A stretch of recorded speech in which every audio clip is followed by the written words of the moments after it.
Ancient engineering holds secrets that could rebuild our modern world. This video uncovers 20 forgotten technologies with the power to transform our future. You will discover sustainable solutions to problems like crumbling infrastructure and energy scarcity, all hidden in the past. How did Roman concrete repair its own cracks? What was the mysterious fire that burned on water?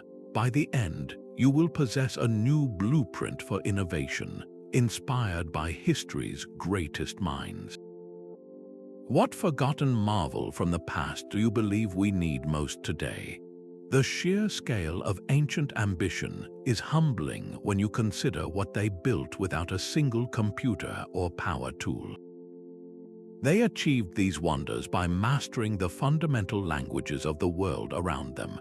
Every civilization, from the Romans to the Egyptians to the Chinese, learned to listen to the whispers of stone, water, and fire.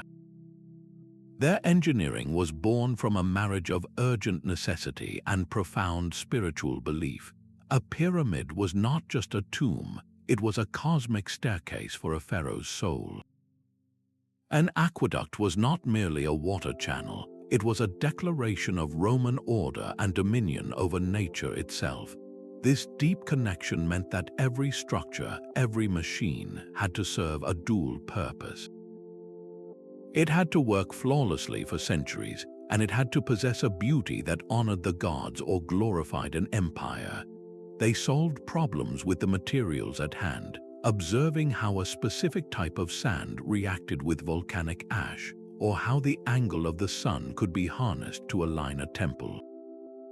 This was not crude guesswork. It was a sophisticated, iterative process of observation, failure, and refinement, a dialogue between human intention and the physical world.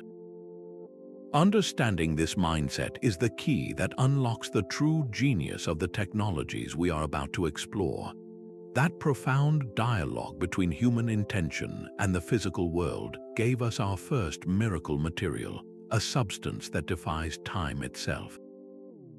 Roman concrete is not merely old, it is actively durable in a way our own modern concrete can only dream of. For nearly 2,000 years, the Pantheon's vast dome has stood without a single steel rebar to support it, its concrete seemingly immune to the cracks that plague our own structures after just a few decades. The secret was not lost, it was simply overlooked, hidden in plain sight within a seemingly primitive recipe. Modern scientists, using powerful electron microscopes, finally saw the truth. The Romans did not mix their concrete to a perfectly smooth consistency. Instead, they intentionally incorporated chunks of quicklime, a highly reactive material. This was not a mistake, it was the core of their genius. Think of these lime chunks as tiny, dormant repair kits embedded throughout the structure. When a tiny crack eventually forms and water seeps in, it reacts with this quicklime. This chemical reaction produces a solution rich in calcium, which flows into the fissure. Upon contact with the air, it crystallizes into a hard, new material called calcium carbonate, effectively gluing the crack shut from the inside out. The structure heals itself. Now, apply that principle to our modern world. Consider the endless cycle of repair on our bridges and highways, the constant closures and the billions spent on maintenance. What if our concrete possessed this same latent ability to self-repair?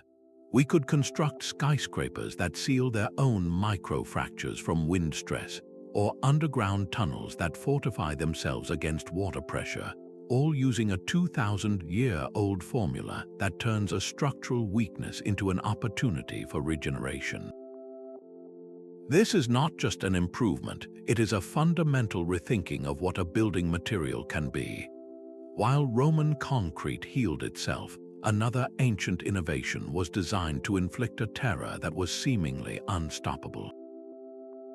This was Greek fire, the Byzantine Empire's ultimate naval weapon. Picture a naval battle in the 7th century. the dark sea illuminated by a horrific, clinging flame that water itself could not quench. It would blaze across the waves, sticking to ships and sailors, creating an inferno that defied all conventional methods of extinction. The exact formula for this liquid fire was a state secret so closely guarded that it vanished from history, but its legendary properties hint at a sophisticated chemical understanding. Historians believe it was likely a volatile mixture of crude petroleum, quicklime which ignites upon contact with water, and possibly other resins or chemicals that gave it its adhesive, napalm-like quality. It was a weapon born from desperation, a technological marvel forged in the fires of war.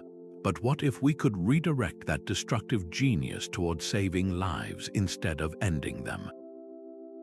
The principles behind Greek fire, its ability to cling to surfaces and burn with such intensity, could revolutionize modern firefighting. Imagine a non-toxic, gel-like fire retardant based on that ancient adhesive property, one that could be sprayed from aircraft to coat and protect entire forests from wildfires, creating a fireproof barrier that clings to vegetation even in high winds. Or consider its potential for propulsion, where its energy-dense, reactive nature could be harnessed in controlled environments to create new forms of thrust. This is the true power of looking back, transforming a symbol of ancient warfare into a blueprint for peacetime innovation that protects our world from the very element it once weaponized. From the fiery chaos of naval warfare, we journey to the silent, mathematical precision of the deep. The Antikythera mechanism was recovered from a Roman-era shipwreck, a corroded lump of bronze that hid one of history's most profound secrets. For decades, it was a museum curiosity until advanced imaging revealed its true nature. This was not a simple navigational tool. It was an ancient analog computer, a complex clockwork of interlocking bronze gears that could predict the movements of the sun, the moon, and the planets with astonishing accuracy. It could even forecast eclipses and schedule the Olympic Games. Its intricate gears formed a physical model of the cosmos, a miniature universe you could hold in your hands, calculating celestial events through mechanical poetry. This level of mechanical sophistication would not be seen again for over 1,000 years. Its very existence shatters our timeline of technological progress. We live in a digital age surrounded by fragile silicon chips that demand constant power and are vulnerable to extreme temperatures, radiation, and electromagnetic pulses. But what if we relearned the lessons of this 2,000-year-old device? The Antikythera mechanism presents a compelling case for robust, gear-based computation in environments where our most advanced electronics would instantly fail. Imagine deep-sea exploration vehicles or spacecraft sent to the harsh surface of Venus, using purely mechanical computers inspired by this design to perform critical calculations without ever needing a single watt of electricity. Or consider long-term data storage, where a durable, clockwork mechanism could preserve essential knowledge for millennia, far outlasting any hard drive or solid-state memory. This ancient computer is a powerful reminder that progress is not always a straight line, and that the most elegant solution to a future problem might be waiting for us in the past. That same principle of mechanical computation, of solving complex problems through physical means, finds a breathtaking parallel not in the heavens, but in the sheer brute force of earthbound engineering. The ancient Egyptians faced a challenge of almost unimaginable scale, moving stone obelisks that weighed as much as 500 tons from quarries to their sacred sites. Without cranes or hydraulics, their solution was a masterpiece of coordinated human effort and a deep, intuitive grasp of physics. They would transport these colossal monoliths on massive wooden sleds, dragging them across the desert. But the true genius lay in reducing friction. They would pour water onto the sand in front of the sled, a simple act that turned the dry, granular surface into a hard, slick pathway. This dramatically lowered the pulling force required, allowing teams of workers to move what seemed immovable. Once at the site, the even greater challenge began, raising the needle-like stone into a perfect vertical position. They built enormous earthen ramps, carefully angled, and used a system of ropes and levers to painstakingly pivot the obelisk from its horizontal rest onto a stone base. This was not a sudden heave, but a controlled, incremental dance of leverage and counterweight, a testament to patience and precision. So what does this mean for us today? In modern construction and disaster response, we often rely on enormous, expensive cranes that require vast open spaces to operate. But what about lifting a critical generator into a dense urban area decimated by an earthquake, or placing a heavy component inside a confined nuclear facility where large machinery cannot fit? The Egyptian methods offer a blueprint for low-tech, high-efficiency heavy lifting. By studying their use of lubricated surfaces and calculated ramps, we could develop new systems for confined spaces, using water or other lubricants to move massive weights with minimal power. Furthermore, the precise step-by-step process of raising the obelisk is a lesson in robotic motion planning. Modern robots struggle with complex, heavy load manipulations. Emulating the Egyptians' mastery of incremental leverage and friction control could lead to robots capable of assembling large structures in hazardous environments, from deep-sea habitats to future Martian colonies, using elegant physics instead of raw force. That mastery of physics and patient leverage finds a quieter echo beneath the desert sands, where the Persians solved the existential problem of water scarcity with a gentle, brilliant stroke. In the heart of arid lands, they constructed Qanats, vast underground aqueducts that snaked for miles, bringing life to the surface without a single drop lost to the sun's thirst. This was not a system of force, but one of elegant persuasion. A master well would be dug deep into the water table at the foot of a mountain. From there, a gently sloping tunnel was carved, channeling the water entirely by gravity across vast distances to the city or farmland that needed it. The vertical access shafts dug along its route were not for drawing water, but for the monumental task of construction and maintenance, allowing workers to remove debris and breathe as they carved this hidden river. The result was a perfectly regulated, cool, and clean water supply that flowed year-round, sustaining entire civilizations in places where surface water was a fleeting mirage. Modern engineering often fights nature, using powerful pumps that guzzle energy to move water against its will. The Qanat, however, works with the land's own contours, a lesson in profound efficiency. For our own water-starved regions, from the American Southwest to the Middle East, reviving this ancient principle could be transformative. We could design modern infrastructure that mimics these gravity-fed networks, creating systems that replenish aquifers and transport water with minimal energy input. This is more than just an old irrigation technique. It is a philosophy of harmony with the hydrologic cycle, a reminder that the most sustainable solutions often lie not in overpowering our environment, but in learning to follow its natural flow. Hidden within an ornate bronze vessel, a dragon would release its bronze ball to signal a distant catastrophe.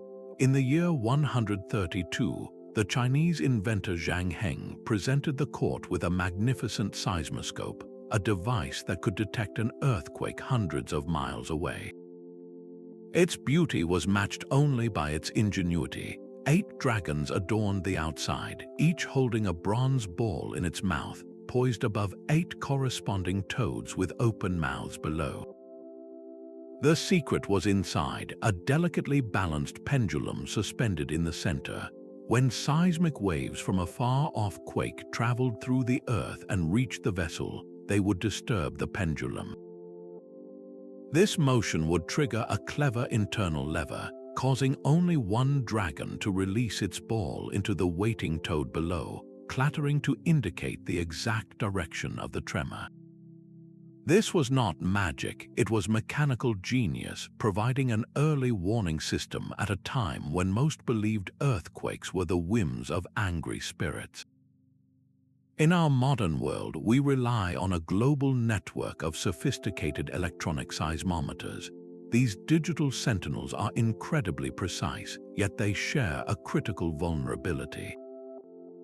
They depend on a constant supply of electricity and complex data networks, which can be the first things to fail in a major disaster, precisely when we need information the most.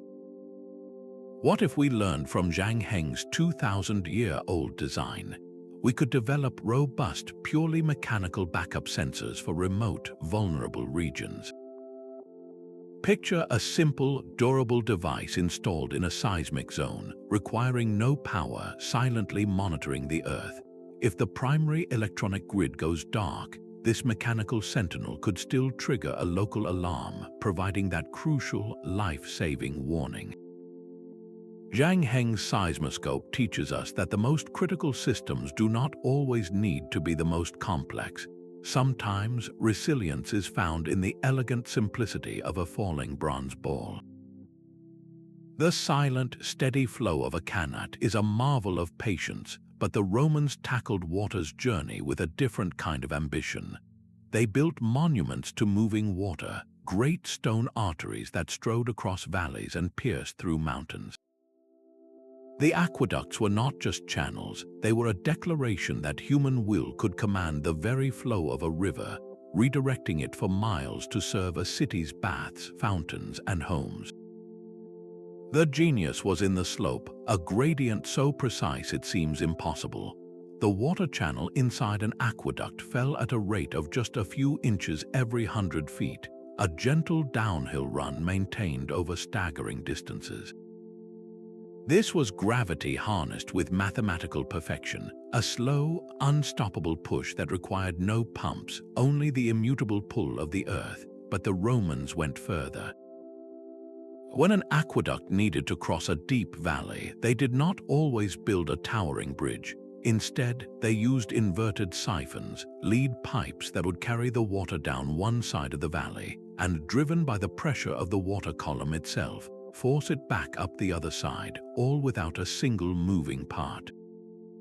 And before this water ever reached the city, it was cleansed. It would flow through massive sedimentation tanks where grit and sediment would gently settle to the bottom, leaving clearer water to continue its journey. This entire system was a masterpiece of passive engineering, a network that purified and transported one of life's essentials using nothing but stone, gravity, and a deep understanding of physics. Now consider our modern cities.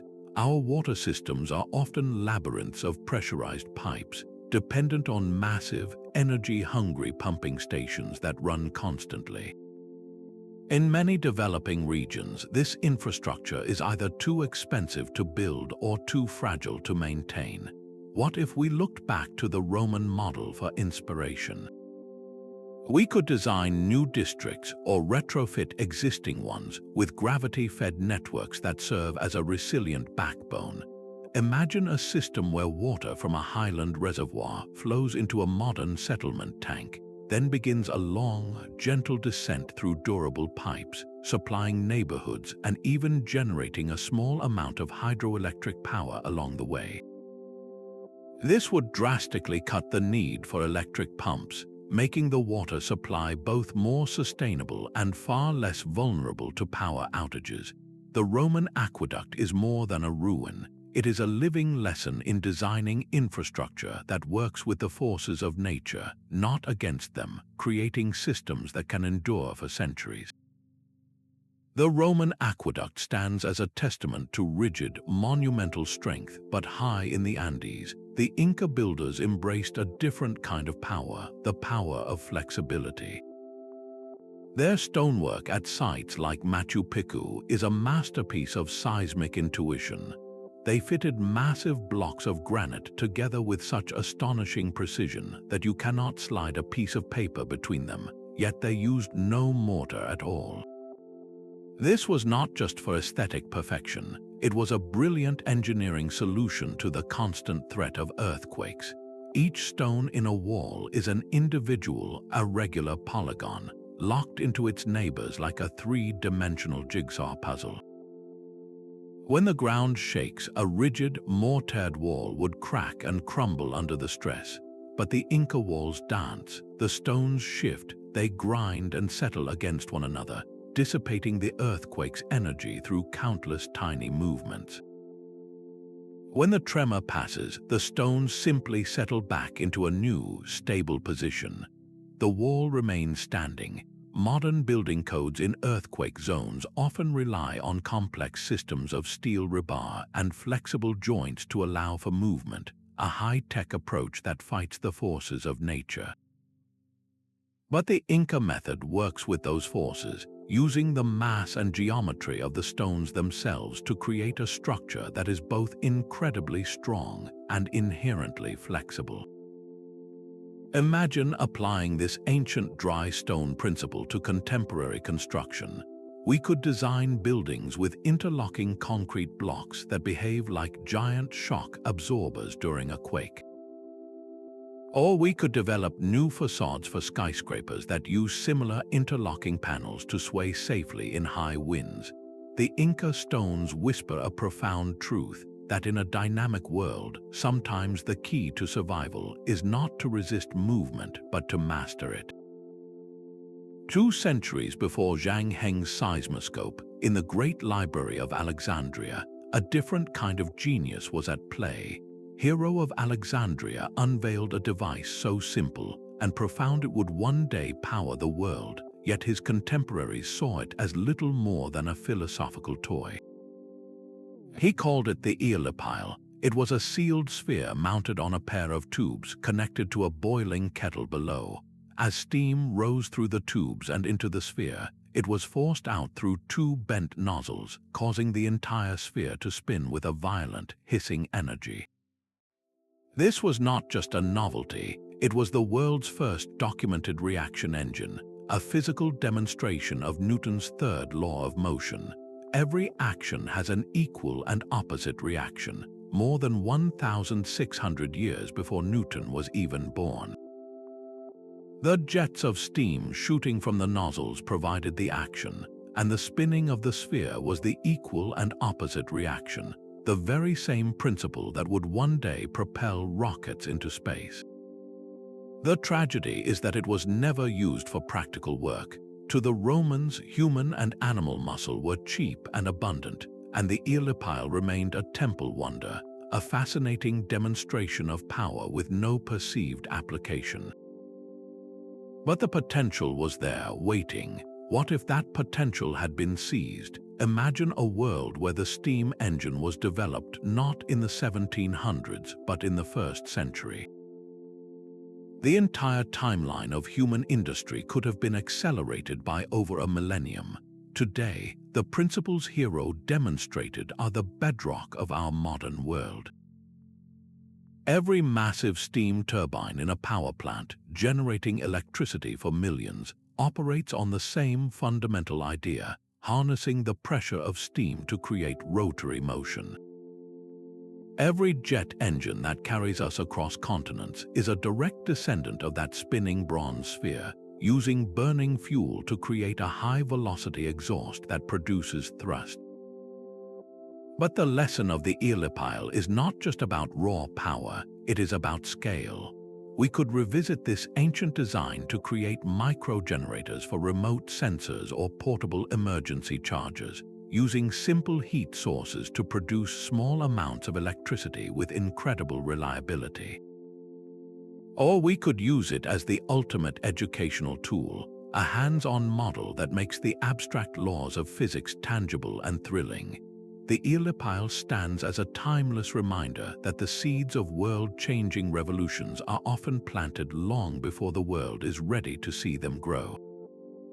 That spinning sphere of steam revealed a potential that went unrealized for centuries, but another ancient breakthrough became the literal backbone of civilization, bearing weight with a quiet, enduring grace. Long before the Romans perfected their aqueducts, the architects of Mesopotamia were solving a fundamental problem of space. They invented the arch. This was not merely a decorative curve, it was a revolution in structural logic. Before the arch, a doorway or a roof was a moment of weakness, a horizontal beam that could only span a limited distance before sagging or snapping under its own load. The Mesopotamians discovered that by arranging bricks in a curved formation, they could redirect the weight above them. Instead of pushing straight down, the force was transformed, channeled outward and down along the curve of the arch to the sturdy supports on either side, known as the abutments. This simple, brilliant idea allowed them to create larger, column-free indoor spaces, to build gates that could support massive walls, and to roof structures with sturdy, curved vaults. It was this foundational innovation that later empires, from Rome to Persia, would adopt and scale to breathtaking proportions, giving us the colossal domes and grand cathedrals that still define our skylines. So what does this mean for the architecture of our future? We live in an age of steel and glass boxes, structures that often fight against their environment, requiring immense energy for heating and cooling. The ancient arch offers a different path. By revisiting these principles of weight distribution and form, we could design buildings that use their own shape for efficiency. Imagine a modern warehouse or a civic center built with a vaulted ceiling inspired by Mesopotamian design.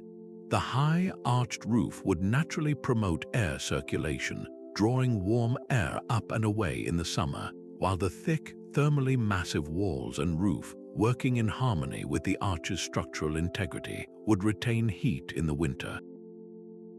This is passive climate control, engineered directly into the building's skeleton. Furthermore, the arch's inherent strength means we could use less material to achieve the same spans, reducing the carbon footprint of construction. This is not about recreating old buildings, but about learning their deepest structural secrets to create a new architecture, one that is both elegantly strong and inherently sustainable, proving that a 5,000-year-old idea can still light the way forward. A civilization's greatest voyages were guided by a piece of crystal. While the arch reshaped the land, the Vikings mastered the sky, navigating the treacherous North Atlantic under clouds and fog that would have left other sailors hopelessly lost. Their secret was not a complex instrument, but a seemingly ordinary calcite crystal known as a sunstone. This transparent mineral possessed a unique property: the ability to filter polarized light. Even when the sun was completely obscured by thick overcast, its light still penetrates the atmosphere, becoming polarized in a predictable pattern. A Viking navigator would simply hold the sunstone up to the sky and rotate it. When the crystal appeared to brighten uniformly, it was aligned with the hidden sun's position, revealing its direction with startling accuracy. This was a form of celestial navigation that worked regardless of the weather, granting them a reliability that magnetic compasses of the era could not match. In our world of GPS and inertial guidance systems, this might seem like a primitive relic, but our advanced technology has a critical weakness. It is entirely dependent on vulnerable satellites and electrical power. Imagine an aircraft flying a polar route where magnetic compasses become erratic and satellite signals can be interrupted. A modern optical sunstone, perhaps a synthetic polymer with enhanced polarizing properties, could provide an immediate, passive backup. A pilot could determine the sun's bearing through a storm cloud in seconds, without a single watt of electricity or an external signal. For sailors on the open ocean or hikers in remote wilderness, such a tool could be a literal lifesaver, a piece of always-on natural navigation that fits in a pocket. The Viking Sunstone is a powerful testament to a different kind of intelligence, one that reads the subtle signatures written in the light itself, proving that the most sophisticated guidance system might not be built in a factory but grown in the earth. While the Vikings navigated by reading the sky, another civilization was forging a material so legendary its secrets would be lost for centuries. In ancient India, smiths created wood steel, a metal of mythic quality that was the heart of the famed Damascus sword. These were not mere weapons, they were works of art and engineering, capable of bending 90 degrees and springing back to true, and so sharp they could slice a silk scarf floating in the air. The secret to this incredible strength and flexibility lay in a unique crucible forging process.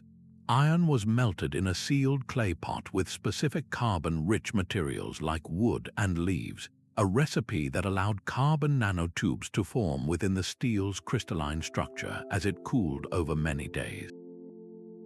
This ultra-slow cooling process created the metal's signature swirling patterns, a visible fingerprint of its complex internal architecture. It was a perfect, microscopic lattice that gave the blade its unparalleled combination of hardness and resilience.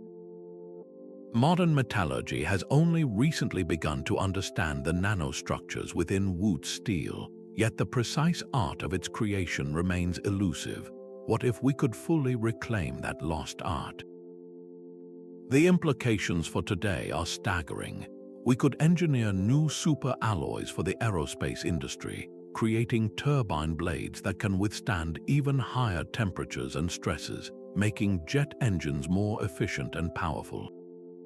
In medicine, this ancient knowledge could lead to the next generation of biomedical implants. Imagine a hip replacement or a bone plate made from a modern wood-inspired alloy, a material that is not only incredibly strong and corrosion-resistant, but also lighter and more biocompatible than anything we currently use. The legendary Damascus blade was a testament to a material scientist's intuition, a pinnacle of craftsmanship where beauty was not just decoration, but the direct result of profound structural genius. Its recovery is not about making better swords, but about forging a stronger future from the nanoscale secrets of the past. The legendary strength of Damascus steel was born from fire and meticulous craftsmanship, but another ancient Egyptian innovation mastered the art of binding nature itself. Papyrus was more than just paper, it was one of humanity's first engineered composite materials. The Egyptians did not simply find a plant to write on, they transformed the humble papyrus reed through a sophisticated, multi-step process. They would slice the pith of the plant into thin strips, soak them to activate their natural glues, and then carefully weave them into two layers, one horizontal and one vertical. This cross-hatched lattice was then pressed and hammered until the layers fused into a single, remarkably durable sheet. This was not a single, homogeneous substance, but a new material created by combining weaker components into a stronger, cohesive whole, the fundamental principle behind every modern composite from fiberglass to carbon fiber. Today, we are drowning in a sea of plastic waste, from single-use packaging to disposable construction materials that linger in landfills for centuries. What if we applied the ancient logic of papyrus to this modern crisis? Imagine a world where our shipping pallets, temporary walls, and even certain car parts are not made from synthetic polymers, but from layers of fast-growing, renewable fibers like hemp or flax, bonded with natural, non-toxic resins. These modern papyrus-like composites could be designed to be both strong and fully biodegradable, returning to the earth after their useful life is over instead of polluting it for millennia. The Egyptian scribe rolling open a scroll was holding a testament to sustainable material science, a blueprint for building a world where our products work in harmony with the planet's cycles, not against them. That same dedication to permanence and order is carved into the very ground the Roman Empire stood upon. The Via Appia, the Appian Way, was more than a simple path. It was a multi-layered masterpiece of civil engineering designed to outlast the ages. Its construction began with a deep trench, which was then filled with a carefully sequenced foundation. Large flat stones formed the sturdy base, followed by a layer of rubble mixed with lime for stability, then a course of finer gravel, and finally a smooth, durable surface of fitted stone blocks. This was not a flat path, but a brilliantly curved one, cambered so that rainwater would run off into drainage ditches flanking the sides. This intricate system ensured the roadbed remained dry and stable, preventing the water damage and frost heave that rapidly destroy modern asphalt. The result was a highway that remained usable in all weather, a backbone for military logistics and trade that connected the empire for centuries. Our own roads, by contrast, are often a temporary fix. We lay asphalt on a shallow base, creating impermeable surfaces that crack under temperature shifts and contribute to urban flooding by shedding water instead of absorbing it.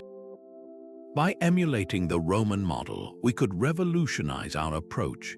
Imagine modern permeable pavements built with a deep, layered foundation of crushed stone and gravel, allowing stormwater to seep through and replenish groundwater aquifers instead of overwhelming sewer systems. The road surface itself could be made from interlocking, durable materials that handle heavy traffic with minimal deformation, drastically reducing the constant, costly cycle of pothole repairs and resurfacing. The Via Appia's enduring lesson is not about the stone, but about the philosophy of building infrastructure with a 1,000-year horizon, creating assets for future generations rather than liabilities for the next budget cycle. The very same principles of controlled energy that forged the Damascus blade find their echo in a thunderous Chinese invention. Gunpowder's roar on the battlefield is what history remembers, but its quieter, more revolutionary applications were born in the quarries and construction sites of ancient China. Long before it was a weapon, this mixture of saltpeter, sulfur, and charcoal was a tool of immense civil engineering power. The Chinese used it to blast through rock for mining, to clear pathways for new roads, and to create the breathtaking artistry of fireworks, a display of controlled explosive force channeled into pure beauty. This represents a fundamental shift in perspective, viewing an explosive not as an agent of chaos, but as a precise instrument of creation.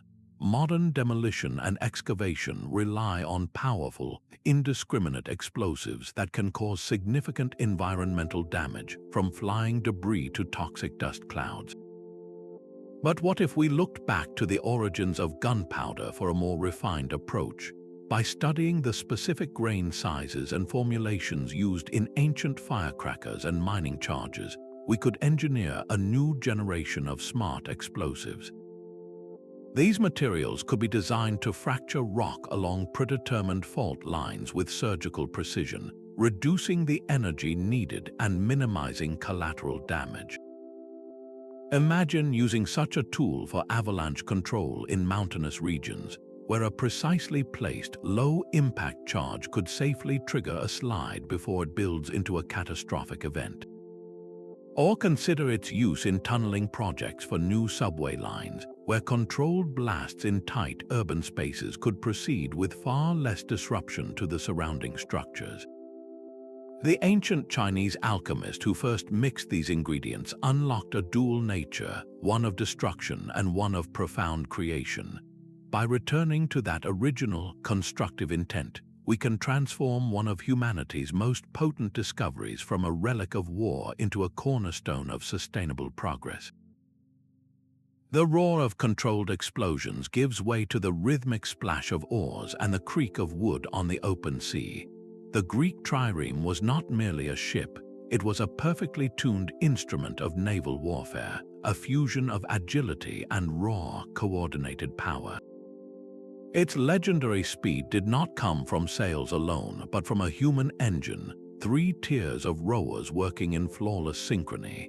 This arrangement allowed it to accelerate with startling speed and execute sharp, tactical turns that heavier, sail-dependent vessels could not match. Its construction was a marvel of lightweight engineering, built from closely spaced ribs and a hull sheathed in thin planks, creating a vessel that was both strong and incredibly responsive. The true genius of the trireme, however, was not in its timber but in its crew. It demanded absolute coordination, a symphony of human effort where the failure of a single rower could disrupt the entire vessel's rhythm and momentum. This was human-centric design at its most extreme, where the machine's performance was directly tied to the skill and unity of its operators. So what could this ancient model teach our modern world of diesel engines and automated systems? In an age seeking renewable energy, the trireme's principles offer a blueprint for hybrid propulsion. Imagine a coastal patrol or scientific research vessel designed with a primary electric motor, but also equipped with deployable ore stations for silent, zero-emission maneuvering in sensitive marine environments. This would allow researchers to approach wildlife without disturbance, or a patrol boat to operate with stealth when needed. Furthermore, the trireme's emphasis on lightweight construction and rapid response is a direct lesson for disaster relief. In the immediate aftermath of a flood or tsunami, when conventional ports are destroyed, we need small, agile craft that can be launched from makeshift beaches, navigate through debris-choked waters, and deliver aid with speed. A modern interpretation of the trireme, built with advanced composites and designed for a small, highly trained crew, could provide that vital first wave of assistance where larger ships cannot reach. The legacy of the trireme is a powerful reminder that sometimes the most efficient technology is not the one with the most power, but the one that most perfectly harmonizes with the human beings who command it. High above the jungle canopy, the Maya built a civilization in perfect sync with the cosmos. Their temples were not just places of worship, but precisely aligned observatories, their steps and doorways framing the solstice sun or the path of Venus with an accuracy that rivals modern instruments. They tracked planetary cycles that spanned centuries, predicting eclipses and developing a calendar so complex and accurate it remains a subject of awe today. All of this was achieved without a single lens or telescope, relying instead on naked eye observation and a relentless dedication to recording data across generations. Their long count calendar measured time in vast cycles, revealing a deep understanding of celestial mechanics that saw the universe as an orderly, predictable system. This long-term perspective is something our own technology often lacks. Our satellites, which guide our world and monitor our climate, require constant recalibration as their orbits subtly decay and their instruments drift. What if we integrated the Mayan principle of multi-generational celestial tracking into their operation? By using ancient, verified astronomical cycles as a fixed baseline, we could create a more stable, long-term reference frame for these vital machines, ensuring their data remains precise for decades. And for monitoring the slow, grand changes of our planet, like glacial retreat or shifting weather patterns, the Maya teach us the irreplaceable value of patient, meticulous record-keeping. In an age of instant data and short attention spans, their legacy is a powerful call to look up, to observe, and to record for the sake of those who will inherit the world after us. While the Maya charted the heavens, the Romans ensured their earthly domains remained a refuge of warmth and comfort, even in the depths of winter. Their secret was the Hypocaust, an ingenious system of central heating that transformed living spaces. Beneath the ornate mosaic floors of a Roman villa or the vast chambers of a public bath, a hidden world of heat was at work. A wood-burning furnace, often stoked by slaves, would generate hot air and gases. Instead of letting this energy escape up a simple chimney, the Romans channeled it through a space beneath the raised floor, which was supported by countless short pillars of brick or stone. The hot air would then circulate through hollow tubes embedded within the walls before finally exiting through roof vents. This meant the very structure of the building, the floor you walked on and the walls around you, became a giant, gentle radiator, emitting a steady, enveloping warmth. This was radiant heating at its most efficient, warming people and objects directly rather than wasting energy on heating the air itself. The comfort was unparalleled, and the energy efficiency was remarkable for its time, capturing and using almost every bit of heat the furnace produced. Now consider our modern reliance on forced air furnaces that blast heated air through ducts, a system prone to significant heat loss and uneven temperatures. What if we integrated the Roman principle of thermal mass into our green buildings of tomorrow? Imagine a new home built with a network of pipes embedded in its concrete foundation slab. Instead of a furnace, a small, highly efficient heat pump powered by solar panels would warm a fluid that circulates through these pipes, turning the entire floor into a vast, low-temperature radiator. This system would maintain a consistent, comfortable warmth with a fraction of the energy used by conventional heating, and it would continue to emit heat long after the pump cycle's off, thanks to the thermal mass of the concrete. For large buildings like schools or libraries, this approach could slash heating costs and carbon emissions dramatically.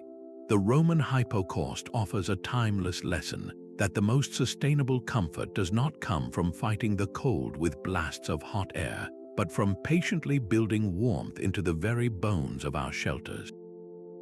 The steady warmth of a Roman floor speaks to a mastery of indoor climate, but the Egyptians achieved a similar elegance in their command of the winds.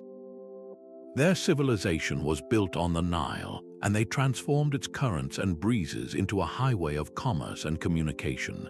They did not simply raise a sail and hope for the best. They engineered their vessels and their routes around a deep, practical understanding of predictable wind patterns. Their ships featured large, efficient rectangular sails perfectly angled to catch the northerly winds that blow consistently against the flow of the river, allowing them to sail southward with ease. To travel north, they would lower the sail and simply drift with the current, a perfect zero-energy return journey. This was a system of perpetual motion, a closed loop of wind and water power that fueled an empire for millennia. The genius was in the observation, in learning to read the sky and the seasons to harness a force that was both free and utterly reliable. Today, we are desperately trying to wean ourselves off fossil fuels, and the ancient Egyptians offer a forgotten blueprint.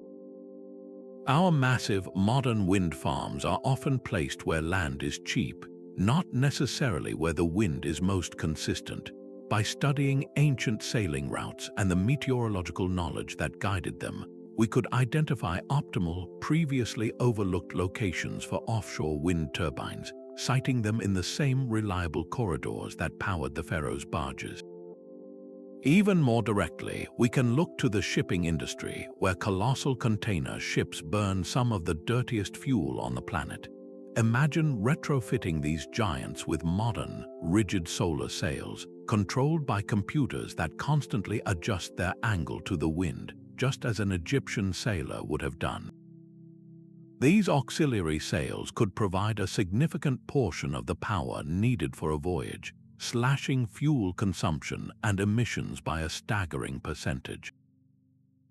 This is not a call to return to wooden ships, but to integrate timeless wisdom with cutting-edge materials, creating a new era of shipping that is both smarter and more in tune with the planet's natural rhythms. The gentle mastery of wind and water finds its ultimate expression not on a river, but rising silently from the sun-baked rooftops of ancient Persia. These are the badgers, the wind catchers, elegant towers that turn the stifling desert air into a cool, refreshing breeze without consuming a single drop of fuel. Their design was a masterpiece of passive thermodynamics. A badger is a tall, chimney-like structure with openings facing the prevailing wind. As the wind blows, it is captured and funneled downward, directly into the heart of the building below. But the true brilliance was often in its partnership with the Qanat, the underground water channel. The incoming air would be drawn over the cool, flowing water in the Qanat's channel, picking up moisture and dropping in temperature through evaporation before circulating through the living spaces. In some sophisticated designs, the system worked even when there was no wind. The sun would heat the air inside the tower, causing it to rise and create a suction that pulled cooler air up from the basement and through the house, a constant, silent exchange driven solely by natural forces. This was not just early air conditioning, it was a fully integrated climate control system, engineered from mud brick and an intimate understanding of physics. Our modern world is locked in a costly, energy-intensive battle against heat. We rely on vast networks of air conditioning units that strain power grids, drive up electricity bills, and contribute significantly to the urban heat island effect, making our cities even hotter. What if we stopped fighting the climate and started working with it again? Imagine a new school or office building in a hot, dry region, constructed with modern, aerodynamic wind catchers integrated into its architecture. These structures would capture prevailing summer breezes, channel them through a network of pipes cooled by a buried, water-filled reservoir, and deliver naturally cooled, fresh air throughout the building. The reliance on mechanical air conditioning could be slashed, sometimes even eliminated for large portions of the year. This is not a step backward, but a leap forward into energy independence and resilience. For communities without reliable electricity, it offers a sustainable path to comfort and health. The Persian wind catcher stands as a quiet sentinel of intelligent design, proving that the most advanced form of cooling might not come from a compressor, but from a cleverly shaped tower that has been listening to the wind for thousands of years. From self-healing concrete to the silent cooling of wind catchers, these 20 ancient marvels are far more than historical footnotes. They form a living library of sustainable solutions, a treasure trove of ideas that could fundamentally reshape modern engineering. Each one carries a powerful reminder that true innovation is not always about inventing something entirely new, but often about rediscovering the profound wisdom embedded in our past. These technologies were born from a deep dialogue with nature, a patient observation of physics, and a commitment to building for the long term. By weaving these time-tested principles into our contemporary designs, we can create a future that is not only more efficient and resilient, but also more harmonious with the world we inhabit. We can build infrastructure that heals itself, cities that cool themselves, and transportation that harnesses the eternal forces of wind and water. So we leave you with a question to ponder.